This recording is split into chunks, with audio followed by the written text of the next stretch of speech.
This program is sponsored by CH Travel and Tours. Hello there, you are welcome to another insightful but exciting episode of Good Morning Tourism right here on CHTV with me, Erica Minta-Ohene. We are about to hit on a very sensitive topic. Kindly do stick and stay with us. We'll go for a quick turn. After that, we'll dive straight into the conversation.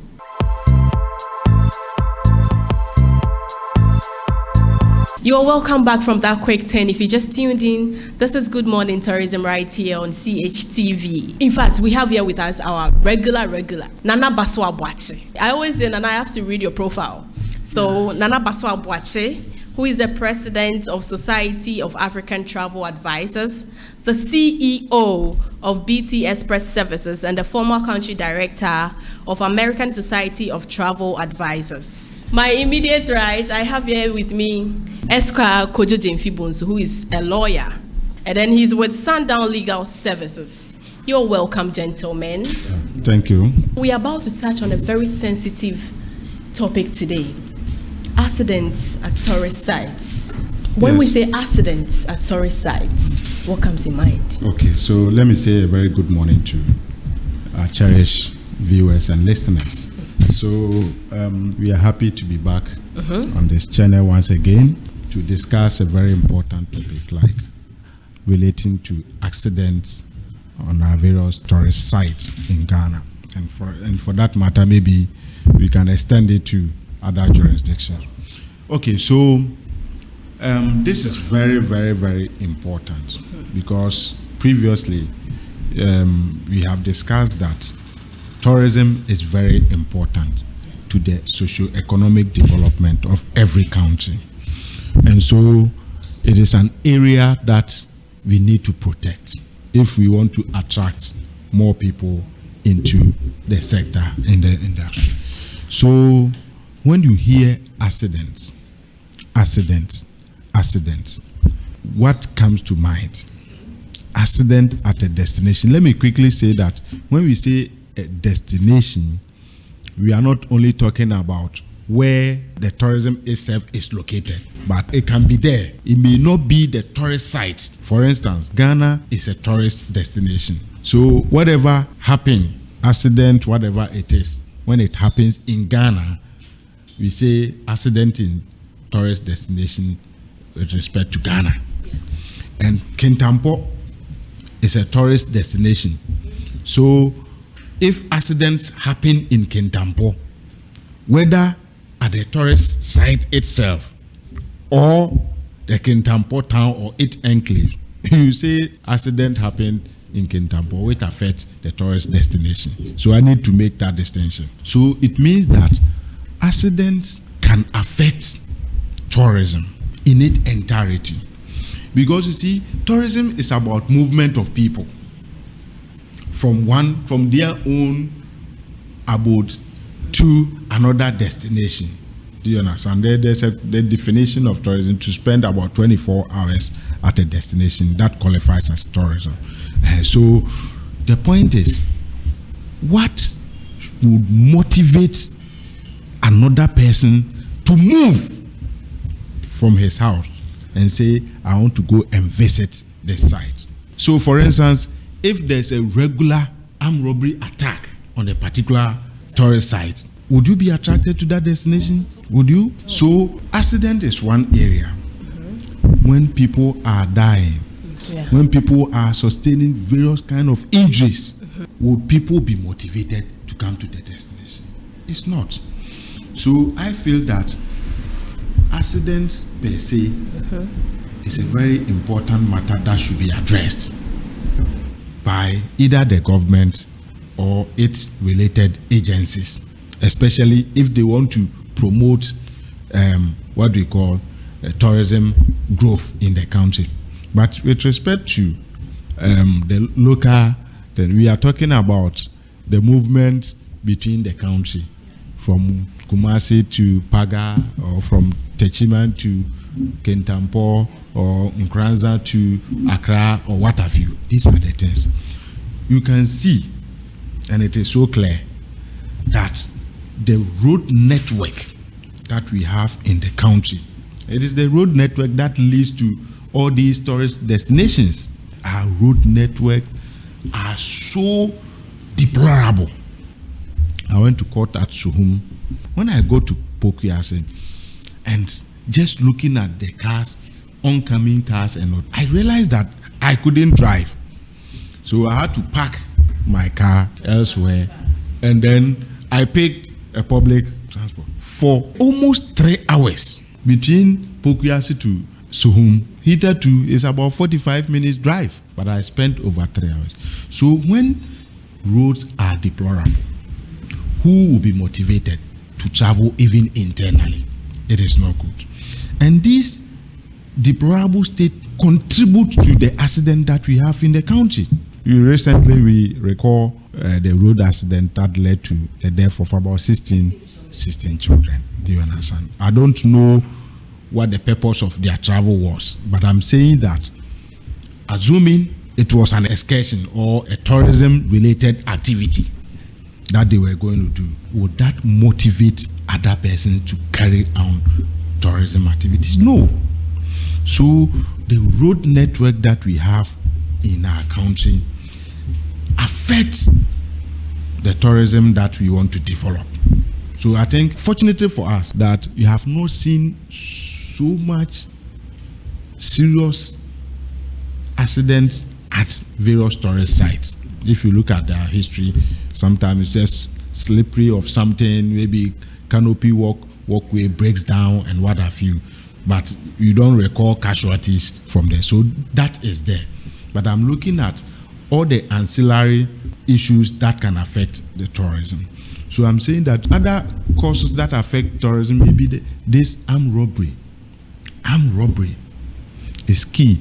I traveled through Accra to Sekende very often, and at midnight. And there's a history. If you sit in a public car, they will tell you that armed robbers attack people here, armed robbers attack people there on the road. So if tourists are attacked by armed robbers, and these are recorded in the tourism guide, it won't motivate people to even travel within internal arrangement. Do you get it? So what I'm saying is that, yes, tourism we need to protect, but these kind of issues in terms of accidents, robberies, and what have you, they do affect the tourism that we have, and people are scared to travel from one place to the other. Do you understand? Just for tourism, because it wouldn't make sense for anybody to travel overnight to Bupe in the night only to be attacked. I mean, no one would want to go through that. In Ghana here, we don't really have the rail system. You know, the trains do not work in Ghana. Elsewhere in Europe and other places, you know that is the derailment of rails and what have you. But we don't record that in here because we don't have it. What we have mostly is by the road. And we record a lot of road fatalities that we record per annum in Ghana. Especially on the Accra-Kumasi. I tell you. And the Temamoto way. I tell you. The fatalities, the number of people who die out of accidents vis-a-vis those who sustain various kinds of injuries within the year is unimaginable. So these things will affect people. If you don't have a business doing in Accra and it's just about going to see Independence Square, why do you come to Accra? Only to come and sustain injury or to come and die? No. So I believe that we need to improve our road network. We need to improve. I'll come back to you so you tell us how we need to improve, okay? Nana, accidents at tourist sites. Yeah. What do you think are some of the causes aside what council said? Okay. First of all, apart from water-related drawing stuffs, you have like floor slippery. Guests can slip on the floor, wet floors. Also illness, food illness. Yeah. If the food served at the restaurant or at the hotels can also cause an accident. Then again, people who are staying in hot rooms can even feel burns because hotel provide a hot taps. So if the person doesn't know, and open the hot tap. Okay, so when we say accidents, it cuts across. It cuts across. It's not like necessarily mean you are getting accidents by road. No, not by road alone. We have road accident as well. That one we can prevent by, tying the roads to the tourism site. Yeah. To make sure all roads leading to the tourism site upgraded and tied. That one, the solution for that. Yeah. And then there are different accidents occur during the stay or the journey. That's why I mentioned these slips and slaps on hotel areas and that kind of stuff. So it's important to put on precautions when we are doing all these steps. I quite remember when I went to US last month, and then the cleaner was cleaning the floor. He just put on a caution sign for the rest of the people staying in that hotel to take note on that. Yeah. The floor is wet. But here in Ghana, when the cleaners are cleaning our floors, do they put on any sign or? Some do. Some do, but in how some many? offices. But how many? Just a few. Just the larger ones like Kimpiski, Moving Pig, the big. Accra Hotel, that kind of stuff. They do these steps. But the rest of them, ask yourself, how many of them even do this? And even the staffs who are serving, the housekeepers, can easily also take up occupational accident. That one is also there. So when we talk about tourism accident, it entails a lot. But these are the major ones daily, you meeting them daily. So you need to put on the safety measures are that the hoteliers, they know all these things. So they need to put in place. Yeah. That's the hotelier side. Yes. And then on the car rental side, those cars taking tourists on board, they need to make sure the car maintenance culture is up to date. And then when it comes to the road proper, the government of the day, I'm not talking about government like NDC in government, MPP in government. I'm talking about a Ghanaian government in place. Yes. The government of the day need to make sure all roads leading to tourism sites are well catered for, because that's where the revenue will come from. If our roads are very good, and it also make sure our journey are efficient and effectively, we can go and come back early.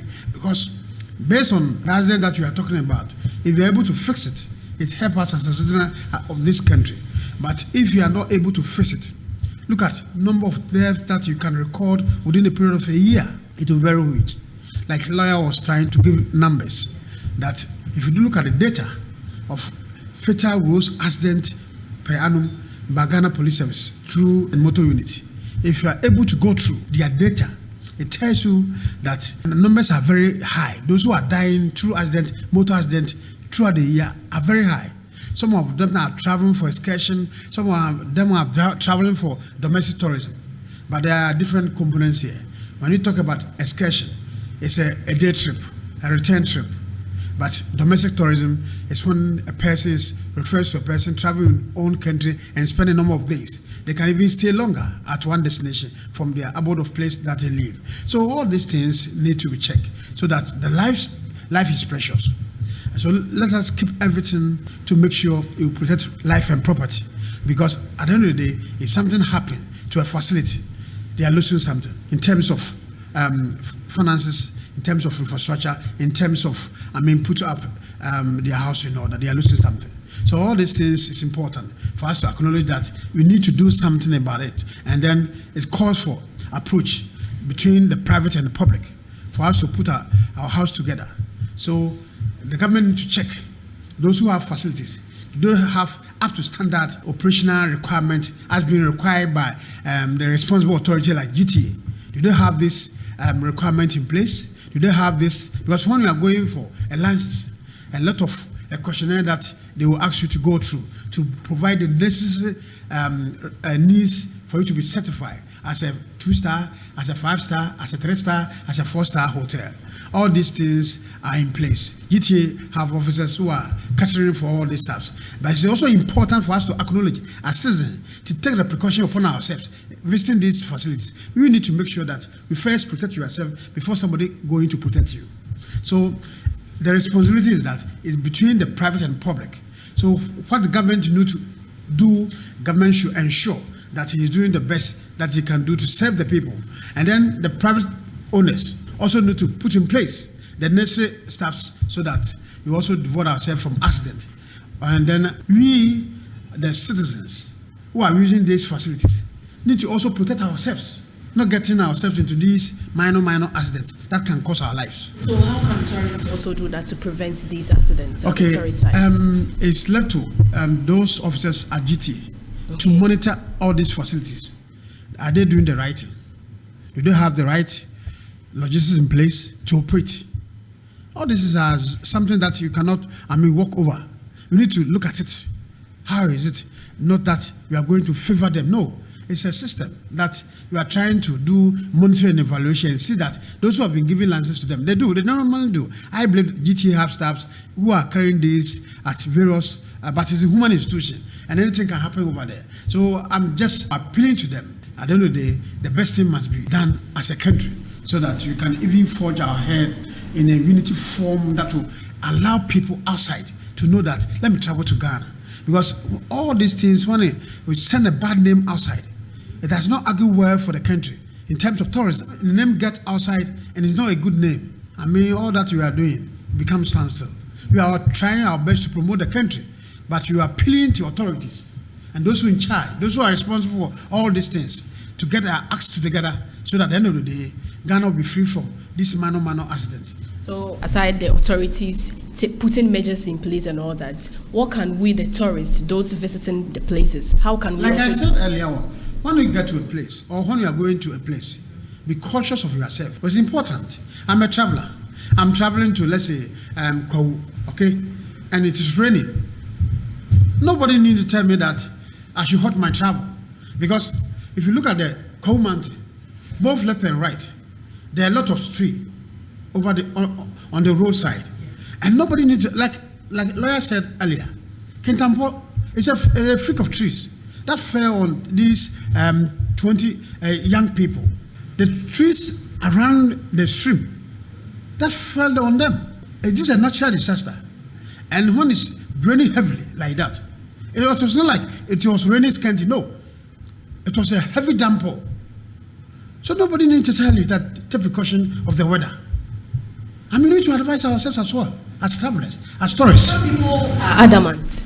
So don't you think there's the need for public education? Those who are sending them to the tourist site need to advise. Like me, for instance, if I'm sending you to my guest or my client to a tour site, and then looking at the weather, and the weather is not favorable, I need to advise my client. Because of this environmental hazard that can happen to us, you can do this, and another time go for this itinerary or activity. Because you build the itinerary for them, for the daily activities, and then the tour guide will hold your activities, send them out. But to me, always, I'm constant with my client, whether on the trip or after the trip or before going. I give a lot of orientation to my client. If you see this kind of stuff, do that. If you see this, do this. If you see this, so it's like you also have responsibility as a tour operator or a tour guide. You have responsibility that you need to do, because not just that you are taking somebody's money, then you send the person to a tour site. No, it's your responsibility to make sure. I'm using the word to make sure your client is in the safe hands. Because as a tour operator, we need come again visitor. When the person goes safely and arrive home safely, he will come back. But when a person has a bad name or anything happens, that's not a good name for Ghana. Trust me, the person will not come back again. So all the time, we need to promote come back again visitors so that they will send a good name to people out there for them also to visit. In doing that, we are increasing travel around us. Doing that. Just let me add something to Oh, of course. Okay. Of course. I talked about the carnages on our roads. Yeah. And the number of people who suffer. So let me just give you this statistics. That in 2023, 2023. this one is the MTTD report for 2023. All right. Only in 2023, recorded 14,135 accidents 1 year. Wow. And out of this, we recorded 2,276 deaths. Dead. And then we also recorded 15,409 injuries at various levels. Do you understand? So it means that this statistic is scary. Okay? If any reasonable traveler who want to visit a site and not to buy for or engage in any other trading activities that will bring money to himself, you following these statistics will not be encouraged to travel. Yeah. Do you understand? Because why? The roads are not good. Where the roads are good, there are no road signs. At some instances, they may have constructed a new road, Yeah. and for 1 year or more, there are no road signs. And when you are driving, everybody drives the way he or she intends. And that contributes to accidents, especially at night. Yeah. Even in Accra here, when you drive at night, check, where do you have lights? Street light? Do you have street light? Not everywhere. So if you don't have street light even in Accra, few places. Malam to, that's my route. Malam to Tema. Look at this route. Which route in Ghana is better than Malam to but there's not a single light. Few ones intermittently you find at La Paz or somewhere, Joru Junction. But on the motorway, there's not a single light. So all these things can lead to what? Accidents. So if you want to compare it, somebody is traveling at night from Accra to Kumasi. There's no light nowhere. But Nana has traveled extensively. He knows that interconnecting cities, right? Interconnecting cities where they have good roads, they are lights at night, whether there's a town or not. You have light, the lights are there. But here, even in towns, there are no lights. So I think some of these things affect the tourism experience. And lastly, you see, Nana mentioned about this rental car, those who send people around and all those things. What is their driving qualification? I'm not talking about academic, I'm talking about driving qualification. We know, despite the strict system in acquiring licenses here in Ghana, people hold licenses who cannot drive or may not have met the relevant requirement.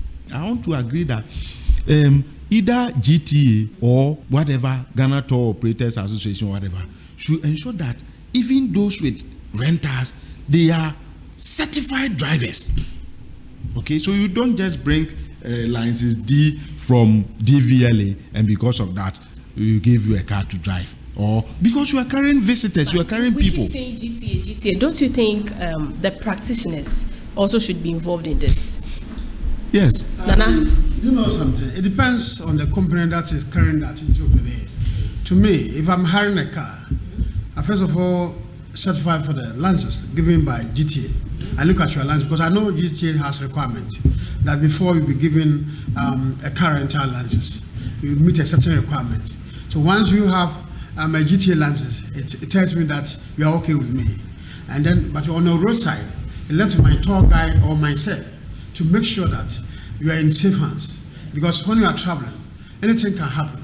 So I look at the way that you drive your car on the roadside, the way you behave towards my client and stuff like that. These are all questionnaires that I put myself through. You do that. I do that. And do some of your people do that? Some of my people also do that.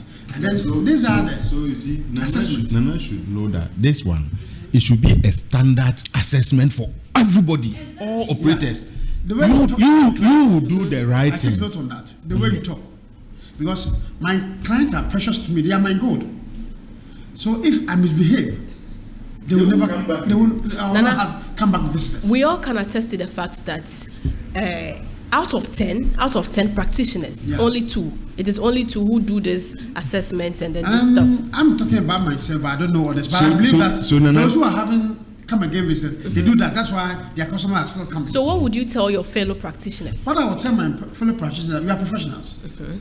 Let's make sure that you evaluate and monitor our processes, our activities when we are on board of our tourists. Because visiting a tourist site is a tedious work. And don't leave it to tour guide alone. You to stay at your office and receive information from your tour guide. Time has come for you to get yourself through. You can visit your guests whilst on their journey, or you can choose to go with them with the journey. That's why that you have a tour guide who is guiding them throughout the activities. People prefer to stay in their office and receive the report from tour guides.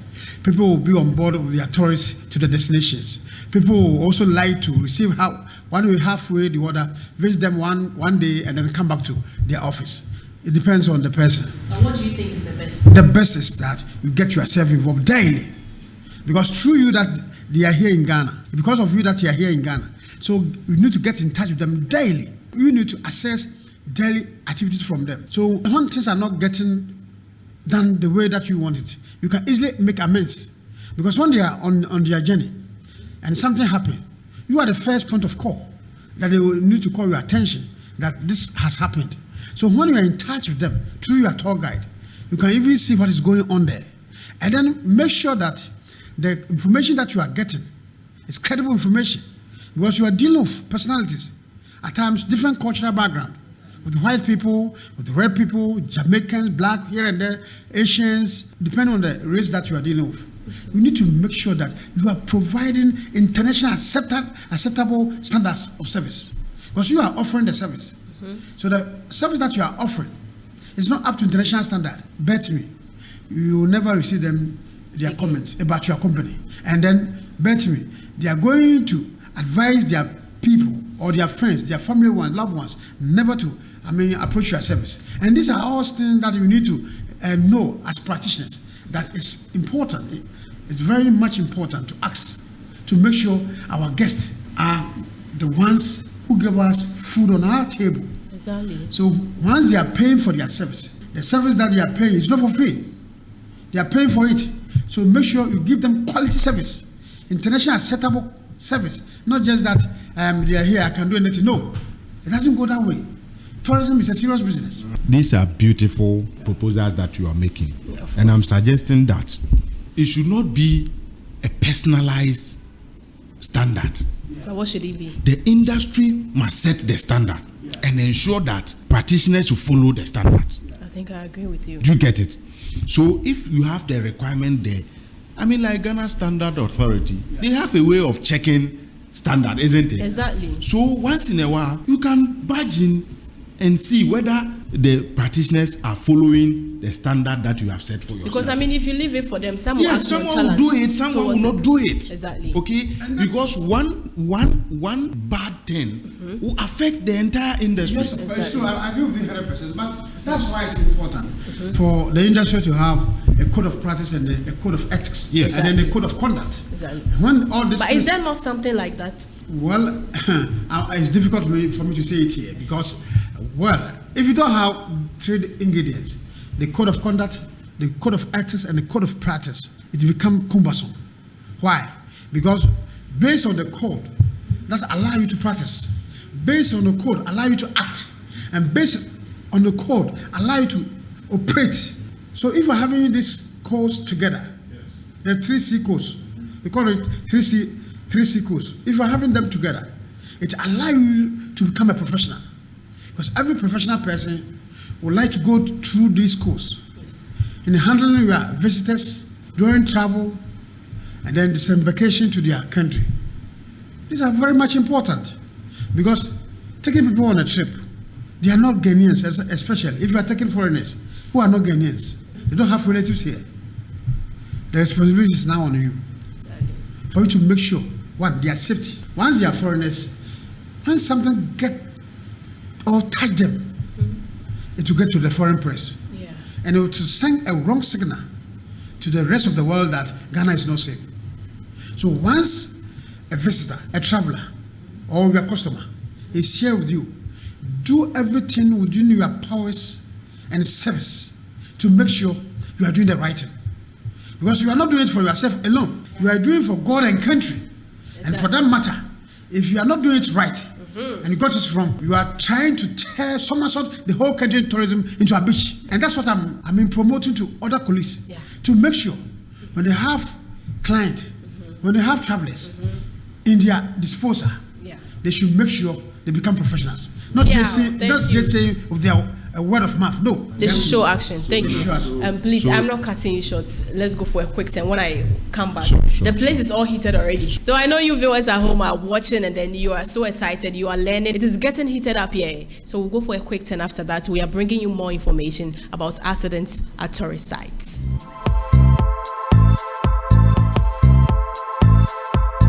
You're welcome back to Good Morning Tourism right here on CHTV.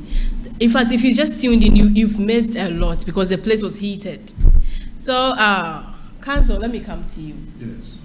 We are looking at impacts of tourism, domestic tourism actually, impacts. Right. So let's look at some of the economic impacts. When we say domestic tourism, we are talking about the travels, okay, by citizens within the same country.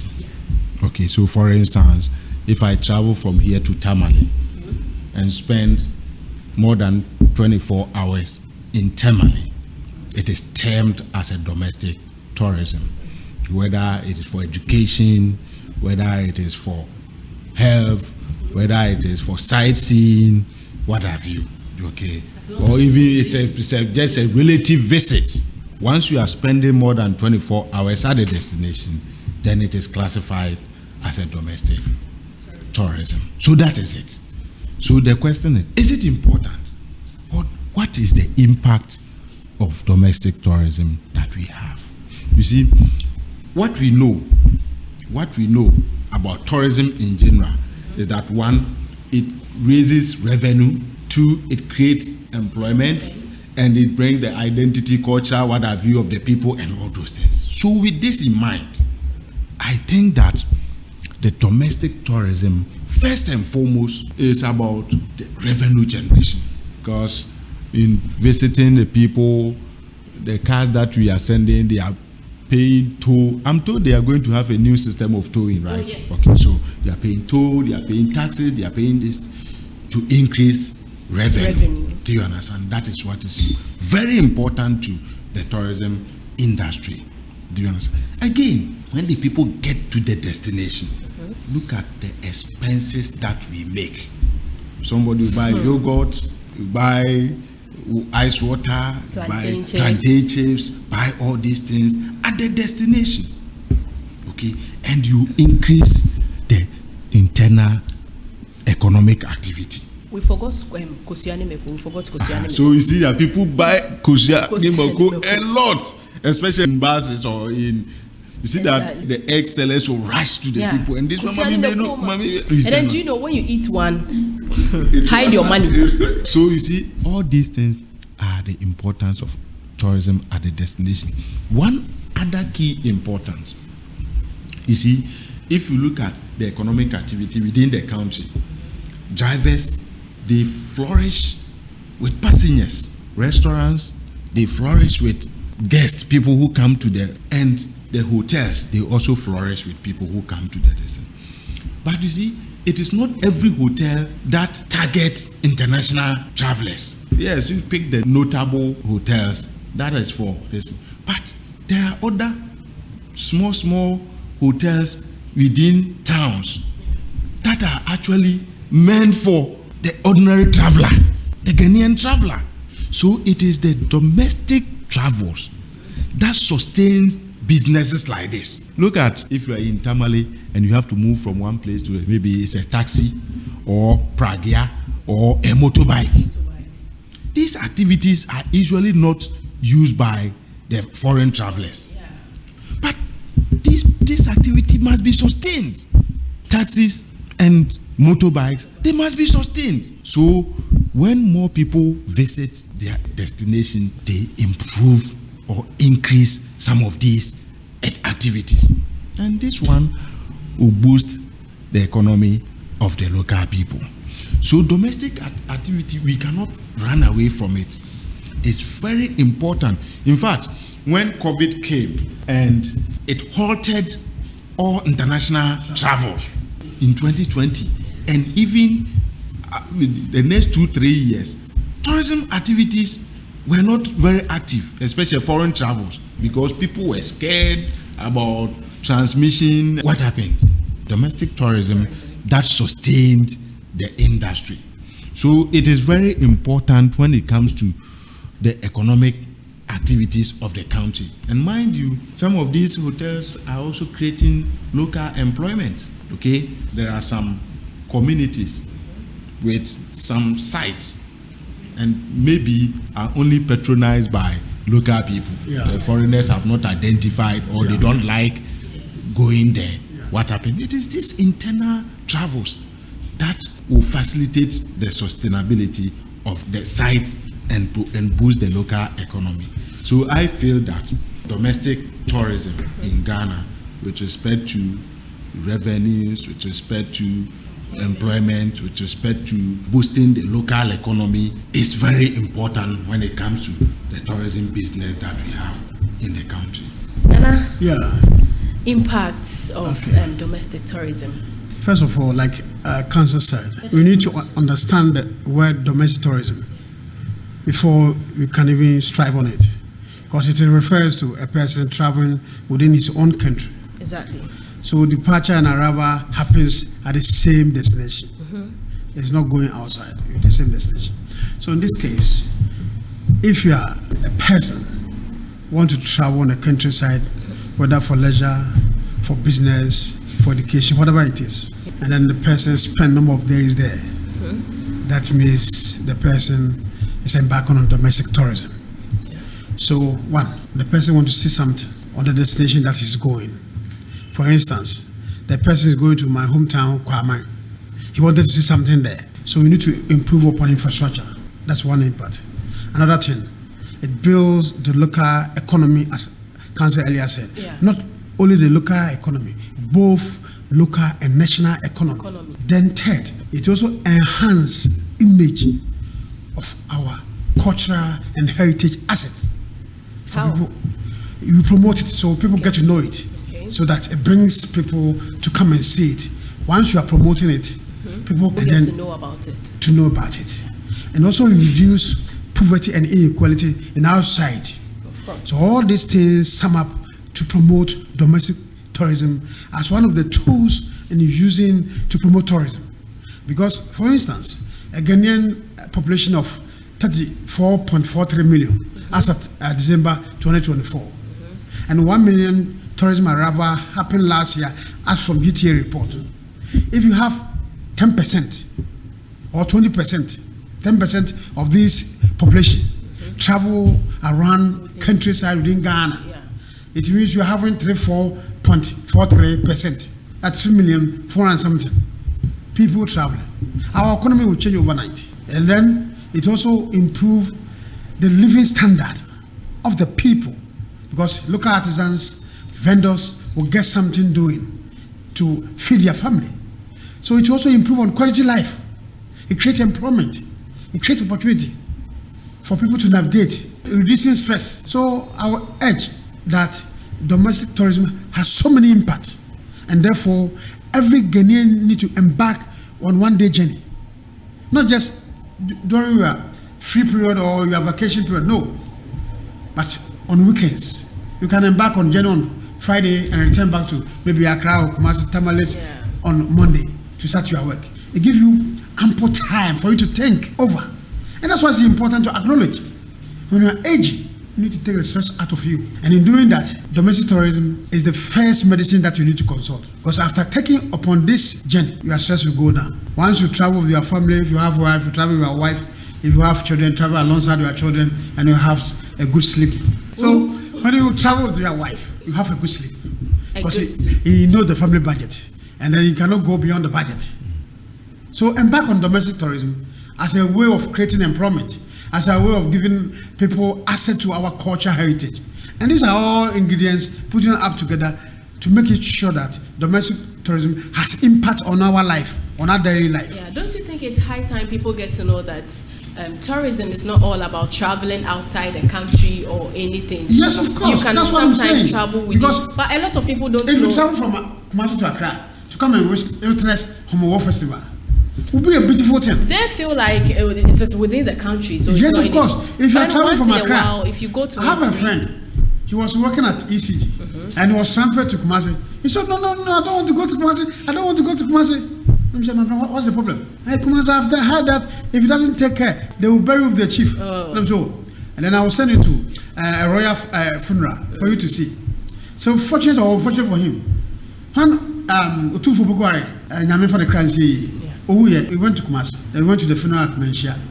He passed through all the rituals and everything for him to witness the royal funeral burial of a king. Yeah. And that time, he said, wow, all these things, I'm almost 40 years, but I don't know anything about it. So it changed the narratives, perceptions, one people have against themselves. And you know something? The unique thing is that it promotes unity. Domestic tourism promotes unity. When you travel to Volta and you are not Voltarian, you get to understand them better. When you travel to the north and you are not Northerner, you get to understand them better. When you travel to Ashanti and you are not from Ashanti, you get to understand them better. When you travel to the south, either Central, either Greater Accra, you get to understand them better. When you travel to the eastern region, you get to understand them better. When you travel to western region, you get to understand them better. All this promotes unity.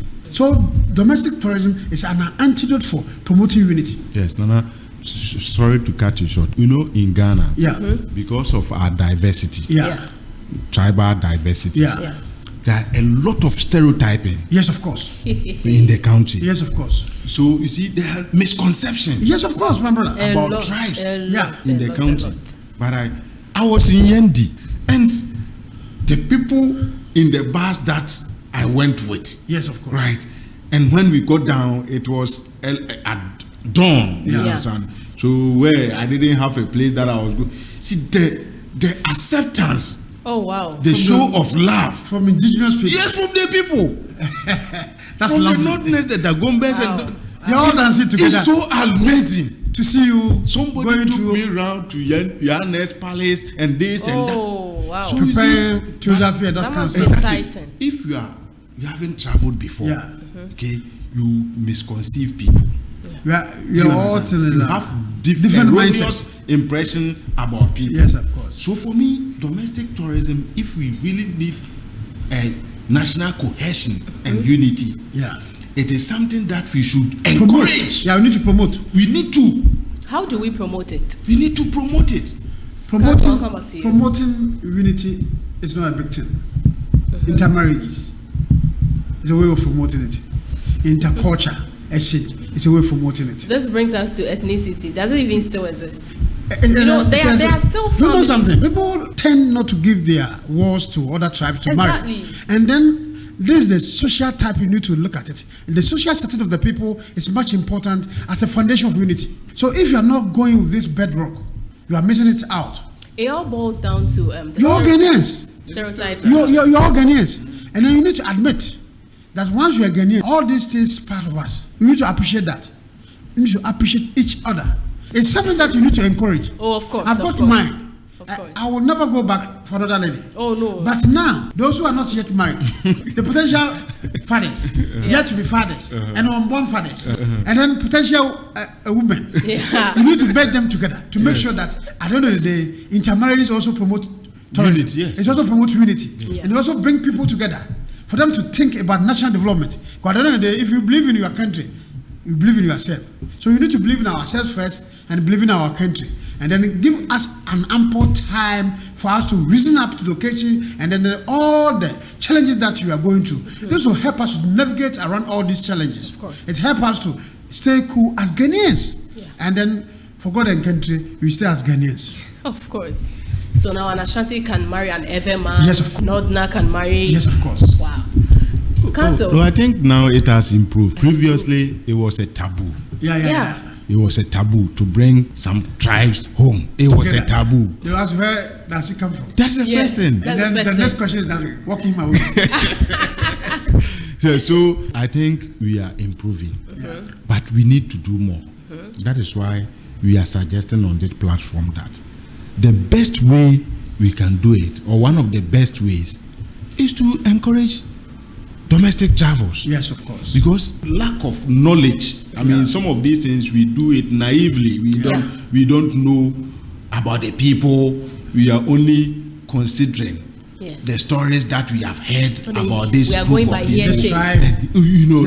This group of people. This is who they are. Exactly. These things affect. But if you really travel, stay there, interact, engage, and you get to know that, oh, these people, is that how they are? Yeah. Do you understand? So that is why I'm happy with a certain system where maybe, for instance, teachers, they graduate from school and then the country will post them randomly. You understand? National service randomly. There are some people, when they are posted to some communities to do their national service, they want to go and change it. Yeah. They want to go and change the rural it. Areas. Do you get it? But people who get there, sometimes they get there and they stay after national service. They get to the destination and I will stay. not cut you short. During the revolution time, the PNDC time. But you just cut him short. No. Just a flip. And then he was posted to Tamale. Okay. From Accra to Tamale. And then he said, Dada, can you change it for me? And then the father was one of the PNDC secretaries. Said, Tamale, a very nice place for you to stay. Wow. Go there. I will get you there. If you are not going by bus, I will drive you to Tamale for you to go and start your national service. Yes. When the kid went to Tamale, he said, Dad, I don't think I'm coming to Accra. Oh, Yes, can you imagine? It happens a lot. So it happens a lot. It happened to one of the secretaries. So he said, if you are not getting there, I'm getting you there myself by driving you. Yes. And then the next morning, board on the bus straight to Tamale. Yes. For 2 months, said, I'm sorry, Yes. I'm not coming back to Accra. Do you know what's exciting about this? Sometimes when they take them to such rural areas, Yeah. do you know these parents, they don't have money to give, but you see food stuff. Yeah. They will provide food stuff. Yes. They are so welcoming. They are so hospitable. Yes. Then it's promoting. When was the last culture. time you went to your hometown? And I will talk about this later. Yes. So I don't remember, and it's not my fault. Okay. So we'll talk about So it. I think our parents we also know to do us good by sending us to our hometown, to the countryside. Yes. Not only our hometowns, But to the countryside to the too. countryside too, for us to love our country. Yes. Because this is the only country that you have called Ghana. So our parents also know to do us favor. Of course. By sending their kids around the country for us to know what you have, to learn from each other. In doing that, it promotes unity. But amidst all these positive impacts that we've mentioned about domestic tourism, are there some challenges? Degradation, pollution. Gather them say local mining called Galamsey. Galamsey. Yeah. It all spoiling our lands, our water bodies, aquatic system. People need to visit. And do you think it is due to domestic tourism? No, people are destroying it. Do you know something? Gather them and sell. Galamsey is something that you need to look at it. You do know why?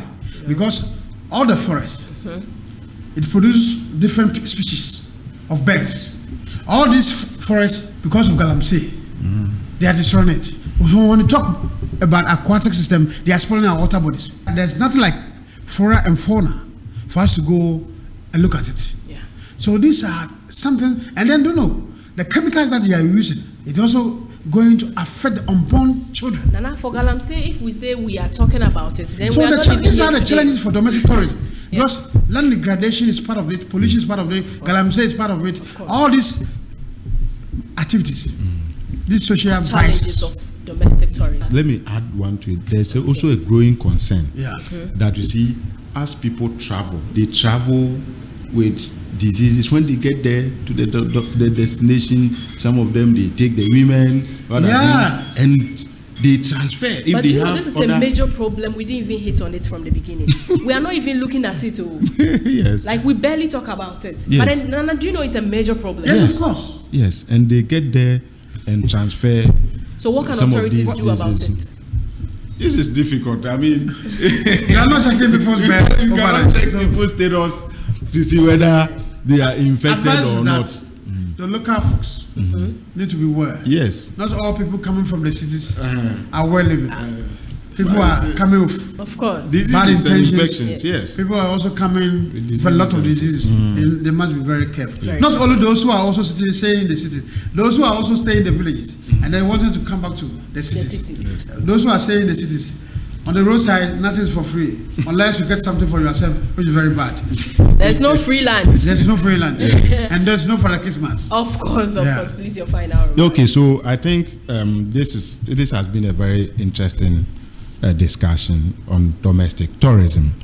I believe that as a country we need to promote our domestic tourism and then learn different cultural identities. Yeah. In fact, so that we can desist from the misconceptions and the stereotyping, which may not be true. In fact, if your grandfather fought with my grandfather, it doesn't mean I should fight with you. Yes, of course. Do you get it? But we have continuously carried along some of these things, and it is affecting us as a nation. So I believe that the time has come for us to be united. And if we will be united, we have to understand ourselves and understand our social and cultural backgrounds. And I believe that traveling to new destinations within the country will give us the opportunity to learn about the people that we live. Thank you so much. Nana? Yeah, we need to believe ourselves as Ghanaians. Yes. And look into the prosperous, into the future. Yes. Through domestic tourism, you get to understand better. For the future is bright for Ghanaians. Thank you very much. You're welcome. Thank you so much for honoring our invite. Thank you so much for making this show a success. We hope to see you on different episodes. Thank you. Yeah, so you viewers at home, do well to promote domestic tourism. So this is where we bring today's episode to an end. This is Good Morning Tourism right here on CHTV. I am Erica Minta-Ohene. See you on our next episodes. Bye. This program was sponsored by CH Travel and Tours.